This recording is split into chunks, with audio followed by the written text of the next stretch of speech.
Cancer, heart, kidney, liver, ट्रान्सप्लांटसारख्या शस्त्रक्रियाही आता सरकारी खर्चातून मोफत होणार आहेत. ऐकून विश्वास बसला नाही ना? होय, हे खरं आहे. महाराष्ट्रात देवाभाऊ सरकार आरोग्य सेवेत मोठी क्रांती घडवतंय. 5 लाखांपर्यंत मोफत उपचार हे महाराष्ट्राच्या महात्मा ज्योतिबा फुले जनआरोग्य योजनेतून होत होते. पण 5 लाखापेक्षा जास्त खर्च येणाऱ्या अनेक रुग्णांना आर्थिक मदतीविना उपचार घेणं कठीण व्हायचं. या सर्व महागड्या उपचारांसाठी आता रुग्णांना आर्थिक मदत थेट सरकारी खर्चातून मिळणार आहे.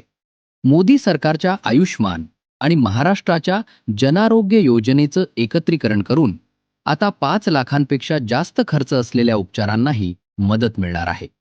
मदत कशी मिळवायची? रुग्णालयात थेट अर्ज करा. आधार कार्ड, रेशन कार्ड आवश्यक. प्रक्रिया पूर्णपणे ऑनलाईन आणि पारदर्शक. मंजुरीनंतर पैसे थेट रुग्णालयात जमा. गंभीर आजार बरे करण्यासाठी पैसे नाहीत म्हणून खचून जाऊ नका.